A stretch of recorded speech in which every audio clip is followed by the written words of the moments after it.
हैं? क्या लगेगा? टाइम लगेगा। रुका हूँ मैं, चलो रुका हूँ। हाँ जी, क्या हाल चाल, क्या हाल चाल, क्या हाल चाल। इसको तो लगेगा टाइम, बट अगर तुमने इन गलतियों को सही करने में टाइम लगाया तो मैं सही बता रहा हूँ, तुम्हारा एक अटेम्प्ट आगे खिसक जाएगा। आई थिंक मैंने अभी रेगुलर बैच के अंदर भी बताया भी था कि अभी मैं रेवाड़ी गया था एक फंक्शन के लिए, और वहाँ पर एक एग्जामिनर जो पेपर बनाते हैं तो वो वहाँ पर आए थे और पेपर चेकिंग भी करते हैं, पेपर बनाते भी हैं। तो उन्होंने ना कुछ चीज़ें ऐसी बताई जो मुझे लग रहा है कि स्टूडेंट फैमिली के लिए बहुत इंपॉर्टेंट होने वाली है। अगर आप अपने पेपर में गलती करते हैं या अगर अभी तक आपके एग्ज़ाम नहीं निकल रहे हैं, आप चेक करना कि कहीं ये मिस्टेक तो नहीं हो रही। क्योंकि बहुत सारे बच्चे ये सुनने को मिलता है कि सर पेपर हमने पूरा 100 नंबर का अटेम्प्ट किया था बट नंबर हमारे 15, 20, 25, 30, 35 या एग्रीगेट नहीं बन पा रहा या 50 मार्क्स से ऊपर नहीं आ पा रहे। उसके मल्टीपल रीज़न है। पहली बात, ये बात कंफर्म हो जाती है कि पेपर हमारे डिस्क्रिप्टिव है, अब वो एमसीक्यूज पेपर तो है नहीं। अब डिस्क्रिप्टिव की वजह से बच्चे को पहली बात वहाँ पे लिखने में प्रॉब्लम हो रही है। अब जो जो गलतियां मैं आपको बताने जा रहा हूं जो स्टूडेंट करते हैं, इनको बहुत ध्यान से सुनना, क्योंकि ये मेरी मिस्टेक, मतलब ये नहीं है कि मैं ये आपको बता रहा हूँ, ये उस एग्जामिनर जो पेपर बनाते हैं और पेपर चेक करते हैं उनकी जुबानी है। बस ये बात ध्यान रख लो। मैं बस नाम नहीं बता सकता, ऑब्वियस ये बात है, कुछ बातें कॉन्फिडेंशियल होती हैं, बट ये बात ध्यान रखना, इन गलतियों को अगर आप सही करोगे तो एग्जाम में कंफर्म इस बार ही देख लेना कम से कम 15 से 20 नंबर आपके बढ़ेंगे। और जो इतने टाइम से तुम्हारे मार्क्स नहीं आ रहे हैं, मैं उम्मीद करता हूं तुम्हारे मार्क्स इस बार जरूर आएंगे जी। अब सुनो ध्यान से वो गलतियां क्या क्या होती हैं। सर एक बार सारे बच्चे यहां पे ध्यान देना। उन्होंने मुझे एक बात बोली कि विवेक, जब भी बच्चा टेक्स्ट के क्वेश्चन सोल्व करता है ना, मतलब टेक्स्ट के क्वेश्चन सोल्व सही करके आ रहा है, पैटर्न भी सही करके आ रहा है, बट उसने ऊपर कुछ लिखा ही नहीं हुआ। मतलब वो किसकी इनकम निकाल रहा है, किस असेसमेंट ईयर की इनकम निकाल रहा है, या वो ग्रोस सैलरी निकाल रहा है, या वो नेट सैलरी निकाल रहा है, या वो इनकम फ्रॉम हाउस प्रॉपर्टी निकाल रहा है, या वो टोटल इनकम निकाल रहा है। मतलब बच्चा क्वेश्चन की रिक्वायरमेंट पढ़ रहा है, उसको टोटल इनकम निकालनी है, बट उसने ऊपर कहीं पर भी हेडिंग नहीं डाली कंप्यूटेशन ऑफ टोटल इनकम। और उन्होंने मुझे एक बात बोली, विवेक, कि हम तेरे को बता नहीं सकते, इस एक एक पॉइंट के हमें नंबर काटने पड़ते हैं, हमारी मजबूरी है, क्योंकि इंस्टीट्यूट की प्रॉपर गाइडलाइंस होती हैं कि इसके इतने नंबर हैं, इसके इतने नंबर हैं, नहीं लिखा इतने नंबर काटने। फिर बाद में ग्रेस मार्किंग होगी तो वह बात एक अलग है, बट हम अपनी तरफ से नंबर नहीं बढ़ा सकते। और आजकल तो वैसे भी चेकिंग ऑनलाइन हो रही है, आजकल तो मैनुअल चेकिंग का मतलब ही नहीं है, सामने पेपर खुलेगा, अकॉर्डिंगली हमें चेक करना है, और फिर कई बार पेपर चेक होने के बाद वेरीफाई होता है, तो अपनी तरफ से हम नंबर बढ़ाई वहां नहीं बढ़ा सकते। बाद में ग्रेस मार्किंग होगी, बात एक अलग है, होगी नहीं होगी वो बात की बात है। तो ये गलतियां बहुत सारे बच्चे गलती करके आते हैं। सर इस बार ये मिस्टेक मत करना। जब तुम क्वेश्चन पढ़ रहे हो, मैंने तुम्हें क्लास के अंदर भी कई बार कहा है कि पहले रिक्वायरमेंट पढ़ो और उस रिक्वायरमेंट के ऊपर लिखो जो हम निकाल रहे हैं। हम टोटल इनकम निकाल रहे हैं, टोटल इनकम लिखो। इनकम फ्रॉम सैलरी निकाल रहे हैं, इनकम फ्रॉम सैलरी लिखो। उसने मुझसे हाउस प्रॉपर्टी की इनकम पूछा है, हाउस प्रॉपर्टी की इनकम, मतलब जो उसने पूछा सबसे ऊपर पहले वो लाइन लिखी होगी। जैसे मान लो टोटल इनकम वाला क्वेश्चन है तो हमें ऊपर लिखना पड़ेगा computation of total income of mister x, या जो भी उस पर्सन का नाम होगा, फॉर असेसमेंट ईयर 26-27। हमें प्रीवियस ईयर की बात नहीं करनी, प्रीवियस ईयर 25-26 की इनकम निकाल रहे हैं, बट निकाल किस साल के लिए रहे हैं, 26-27 के लिए, क्योंकि टैक्स जो देना है वो 26-27 में देना है। तो ये लाइन आपके इस बार हर क्वेश्चन में लिखी होनी बहुत इंपॉर्टेंट है टैक्स के लिए। ये हो सकता है तुम्हारे लिए बहुत छोटी सी गलती हो, बट इसका कई बार एक नंबर भी कट जाता है, बस ये पर ध्यान दो। दूसरी बात, फिर उन्होंने बोला कि जैसे मान लो कैपिटल गेन वाले क्वेश्चन आते हैं, हम पेपर चेक करते हैं, बच्चा सही निकाल रहा है, कंप्यूटेशन सही है, फुल वैल्यू ऑफ कंसीडरेशन लिखा है, फिर एक्सपेंडिचर ऑन ट्रांसफर माइनस किया है, कोआ माइनस किया है, कॉस्ट ऑफ एक्विजिशन माइनस किया है, कॉस्ट ऑफ इंप्रूवमेंट माइनस किया है, कैपिटल गेन भी सही निकाला है, बट प्रॉब्लम क्या, बच्चे ने सिर्फ कैपिटल गेन लिख दिया। अब ये लिखा ही नहीं कि वो शॉर्ट टर्म कैपिटल गेन है या वो लॉन्ग टर्म कैपिटल गेन है। मैंने क्लास में भी कितनी बार कहा कि ये बाइफर्केशन बहुत इंपॉर्टेंट है, क्योंकि शॉर्ट टर्म कैपिटल गेन पे रेट अलग है और लॉन्ग टर्म कैपिटल गेन पे रेट अलग है। अब ये बात तो तुम्हें खुद ही पता है ना। अब तुम कहो सर इतनी छोटी छोटी गलतियों के नंबर कटेंगे, क्यों नहीं कटेंगे। आप समझो सर, आपको इंस्टीट्यूट प्रोफेशनल बना रहा है, आपको वो डिग्री दे रहा है, आपके अगर यहां पे गलती के वो नंबर दे देगा तो आगे जाके क्लाइंट प्लेस पे आप गलती करोगे। क्लाइंट ने बोला कौन कौन से कैपिटल गेन है, भाई हमें नहीं पता कैपिटल गेन है, तो सिंपल सी बात है, शॉर्ट टर्म कैपिटल गेन है, लॉन्ग टर्म कैपिटल गेन है, ये आपको वहां पे लिख के आना है। मैं फिर कह रहा हूं लिख के आना है, अपने मन में कुछ नहीं रखना। ये बात आपको मैंने टेक्स्ट में पहले भी बहुत बार बोली है, जो तुम्हारे मन में आता है वो लिख के आओ। तुम्हारे मन में था ना ये शॉर्ट टर्म कैपिटल गेन है, तो लिखा क्यों नहीं है, तो लिखो। हमें नंबर नहीं कटवाने भाई, हमें टेक्स्ट में 70-80 मार्क्स का टारगेट लेके चलना है। और कंफर्म कह रहा हूं, ये छोटी छोटी गलतियां सुधारोगे तो बहुत बढ़िया नंबर आएंगे। हो सकता है तुम्हारे नंबर इसी वजह से कट रहे हो सकता तो मैं एक एक नंबर, सर एक एक नंबर की वैल्यू होती है उससे, वो जिसके 39 नंबर है, 39 वाला कह रहा है काश 40 आ रहे थे, फिर एक नंबर से एग्रीगेट किसी बच्चे का रुक गया, एक नंबर से किसी बच्चे का रैंक रुक गया, एक नंबर से किसी बच्चे की एग्जामिशन रुक गई, तो उससे पूछो एक नंबर की इंपॉर्टेंस क्या होती है। हो सकता है एक नंबर हमारा इस वजह से कट रहा हो, तो पूरा कंप्लीट लिख के आओ। कैपिटल गेन शॉर्ट टर्म है, लॉन्ग टर्म है, ये कंप्लीट आपको वहां पे लिख के आना है। ऊपर हेडिंग लिख के आनी है, फिर नीचे कैपिटल गेन के बारे में एक्सप्लेन करना है। जैसे अगर मान लो उसने सैलरी पूछा तो इनकम फ्रॉम सैलरी लिख के आओ, खाली ग्रोस सैलरी नहीं। अगर ग्रोस सैलरी मांगा देन ग्रोस सैलरी, अगर वो इनकम फ्रॉम सैलरी मांग रहे हैं तो इनकम फ्रॉम सैलरी नीचे लिख के आओ, ठीक है ना। तो आपको वो देखना है, हमें वही लाइन वहां पे लिख के आनी है। उसके बाद बच्चे बहुत शॉर्ट फॉर्म यूज कर रहे हैं, उन्होंने बोला शॉर्ट फॉर्म का मतलब क्या है, LTCG हो गया, STCG हो गया, फिर बेसिक एग्जाम्शन लिमिट को BEL लिख के आ रहे हैं भाई साहब, उनकी अपनी कहानियां, क्योंकि वो हमें व्हाट्सएप की आदत लग गई ना। अब व्हाट्सएप पे गुड नाइट को GN हो गया, गुड मॉर्निंग को GM हो गया, हाँ को हाँ जी को हो गया, हो गया, तो ये सारी की सारी हरकतें बच्चे करके आ रहे हैं, वही पेपर के अंदर करके आ रहे हैं, क्योंकि उनको आदत ही प्रैक्टिकल लाइफ में वही लग चुकी है। तो एग्जाम प्रैक्टिकल लाइफ में जो बोलते हैं उससे नहीं चलेगा, कोई भी शॉर्ट फॉर्म अलाउड नहीं होती।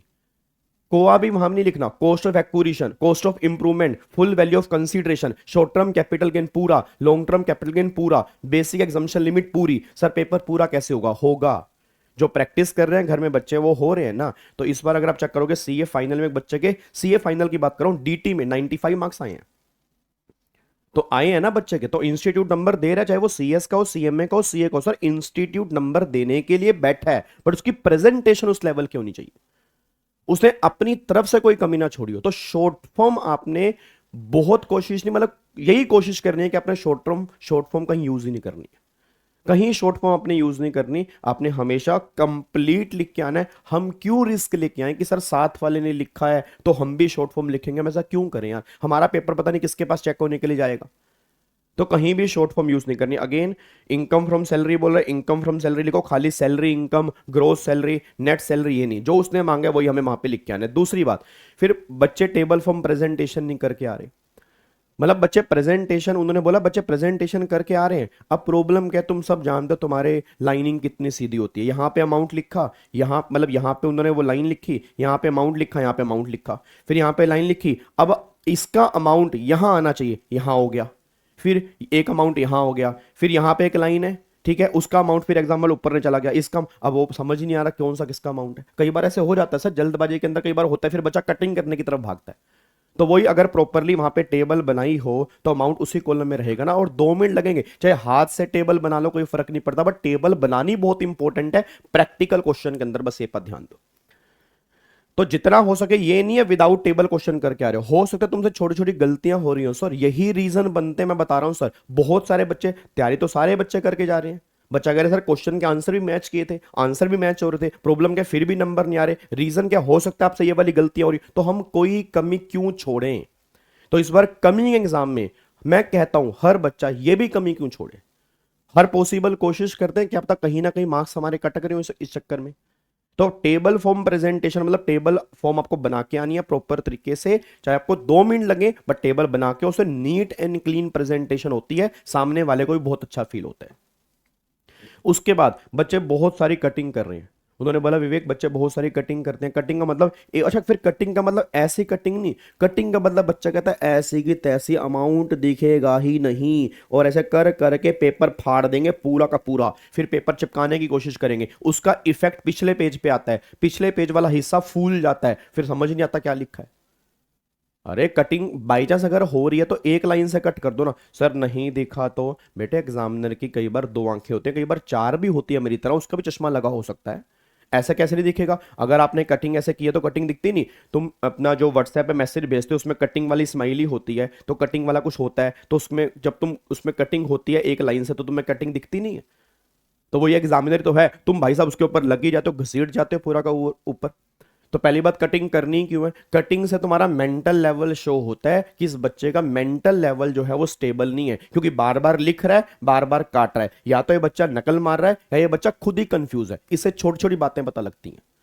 तो बार बार कटिंग करनी क्यों है, एक बार टाइम लगा लो, पहले प्रॉपर तरीके से कैलकुलेशन कर लो, फिर लिख लो, जल्दी किस बात की है। तुम्हारा करियर है यार, ये तुम्हें डिग्री मिल रही है, जिसके आने वाले 40-50 साल तुम्हें इस डिग्री से ही खाना है। तो यहां गलती बिल्कुल बर्दाश्त नहीं है। देखो सिंपल सी बात यह है, तो मिनिमम टू मिनिमम हमें कटिंग करके आनी है। पहली बात, कटिंग पूरे पेपर में हो ही ना, अगर बाई चांस हो रही है तो सिंगल लाइन कटिंग हो, ये आपने इस तरह से हरकत नहीं करके आनी। उसके बाद फिर उन्होंने बोला कोई वर्किंग नोट्स नहीं बना के आते बच्चे, मतलब अपने मन में कैलकुलेशन चल रही है। अब अगर हमने बोला फॉर एग्जांपल एचआरए निकालो, हाउस रेंट अलाउंस निकालो, बच्चा एचआरए सही लिख रहा है एचआरए के सामने, बट एचआरए वो निकला कैसे, हम पूरे पेपर में ढूंढ रहे हैं, पेपर में एचआरए की कैलकुलेशन ही नहीं है, आरएफए की कैलकुलेशन ही नहीं है, ग्रेच्युटी की कैलकुलेशन ही नहीं है, क्योंकि बच्चे ने इमेजिन कर लिया कि ये तो सामने वाले को पता ही होगा। तो भाई सामने वाले को तो सारा पता है, उसके पास तो सारे आंसर हैं, फिर हम क्यों ये लिख के आ रहे हैं। तो सिंपल सी बात ये निकल के आ रही है कि ये चीजें हमें बहुत ध्यान देनी। आपको मैंने पहले भी कहा था वर्किंग नोट के नंबर होते हैं, और ये बात तो पेपर के फ्रंट पेज पे लिखी होती है कि वर्किंग नोट जो होते हैं वो क्वेश्चन का ही पार्ट होते हैं। तो अगर 5 नंबर का क्वेश्चन है ना सर, कम से कम 2 नंबर के वर्किंग नोट्स हैं। और वर्किंग नोट्स कुछ भी नहीं होते ना, जो तुम कैलकुलेशन करते हो अपने मन में वही तुम्हारे वर्किंग नोट है बस। सैलरी 50,000 पर मंथ मल्टीप्लाई 12, तुमने 6 लाख लिखा ना, तो लिख दो ना, साइड में लिख दो, या वर्किंग नोट नंबर 1 नीचे लिख दो। तुम साथ में भी बना सकते हो, नीचे भी बना सकते हो, तुम्हें लग रहा है साथ में बनाने से खिचड़ी बन जाएगी तो लास्ट में बना लो। बट वर्किंग नोट जो है वो आंसर का पार्ट होते हैं, वर्किंग नोट बहुत इंपॉर्टेंट होते हैं बनाने, ये बात ध्यान देना चाहिए। क्या बात मेरी समझ में आ रही है। उसके बाद फिर बच्चे वहां पे एजम्पशंस नहीं लिख के आ रहे, इवन क्वेश्चन में भी लिखा होता है कि आपको लॉजिकल एजम्पशन लेनी है, कई बार क्वेश्चन साइलेंट होता है, मैंने क्लास के अंदर भी कहा वहां पे एजम्पशन लेनी होती है। प्रोफेशनल टेक्स्ट के बारे में कई बार क्लियर नहीं होता, कई बार स्कीम के बारे में क्लियर नहीं होता, कई चीजों के बारे में इंस्टीट्यूट कई बार साइलेंट हो जाता है, तो वहां पर हमें एजम्पशन लेके आनी है, लॉजिकल एजम्पशन लेके आनी है। और उस एजम्पशन को हम लिखेंगे कि हम एजम्पशन क्या ले रहे हैं, ताकि सामने वाले को पता हो कि हमने एजम्पशन क्या ली है, उसके बेस पे हमने आंसर किया है। तो ये छोटी छोटी मिस्टेक्स बहुत सारे बच्चे करके आते हैं सर आपको, और ये बात मेरी नहीं है सर, ये बात उनकी है जो पेपर चेक कर रहे हैं, ये बात उनकी है जो एग्जामिनर है, पेपर बना रहे हैं। ये मिस्टेक्स वो बता रहे हैं कि ये बच्चा पेपर में करके आ रहा है, अब हम और क्या बताएं। फिर बच्चा कहता है इंस्टीट्यूट ने नंबर काटे, शायद हमारी ही किस्मत खराब होगी। किस्मत नहीं खराब होगी, क्या पता इंस्टीट्यूट नंबर भी ना काट रहा हो, क्या पता हम इसमें से कोई गलती करके आ रहे हैं। और मैं फिर कह रहा हूं सर, गलतियां छोटी छोटी होती हैं बट इंपैक्ट बहुत बड़ा पड़ता है, और 6 महीने सर बर्दाश्त नहीं होते, मैं सही बता रहा हूं। 6 महीने बहुत बड़ी चीज होती है, इवन 6 हो, 4 हो, 2 हो, जितने भी हो, या टाइम तो लग गया ना। मैं कह रहा हूं एक दिन अगर खराब हो जाए तो कई बार गिल्ट फील होता है, तो यहां तो फिर भी इतने टाइम की बात हो रही है। तो ये मिस्टेक्स आप नहीं करके आनी, ये एग्जामिनर की ऑब्जर्वेशन है कि बच्चा एग्जाम में ये मिस्टेक्स करके आ रहा है। तो सिंपल सी बात है, हमें अपना 1000% बेस्ट दे के आना है इस कमिंग एग्जाम के अंदर, कि सर इस बार हम एग्जाम में ये गलती नहीं करेंगे, हम आपसे वादा कर रहे हैं, बस ये पर ध्यान दो। तो ये मिस्टेक्स आपने भूल के भी नहीं करके आनी, बस ये पर ध्यान दो। क्या बात समझ में आ रही है। आई होप आप इन बातों को फॉलो करेंगे और कमेंट बॉक्स में मुझे कमिटमेंट करके जाएंगे, सर ये सारी गलतियां इस बार के एग्जाम में हम सही करेंगे। और ये भी मुझे बता के जाना कि क्या तुमने कभी गलती की है, इसमें से कोई भी गलती अगर तुमने की हो तो मान के जाना। मानने से कुछ नहीं होता, मानने से कम ये हमें याद रहता है कि हमने गलती की है, इस बार ये गलती नहीं करूंगा। तो जिन्होंने भी आज तक अगर एग्जाम दिए हैं, आपने अगर कोई भी गलती की है, कमेंट बॉक्स में बताओ, कि पब्लिकली बताने में अच्छा लगता है, थोड़ा पिंच होता है कि हाँ भाई अगली बार हम ये गलती नहीं करेंगे, और स्क्रीनशॉट लेके रखो कि हमने गलती की थी, अगली बार मैं गलती नहीं करूंगा। क्या बात मेरी समझ में आ रही है। तो ये मिस्टेक्स आपने अवॉइड करनी है। आई होप इन सबको अवॉइड करने से आपके बहुत नंबर बढ़ेंगे, बस ये पर ध्यान दो। ठीक है, thank you so much, God bless you, जय हिंद, बाय बाय।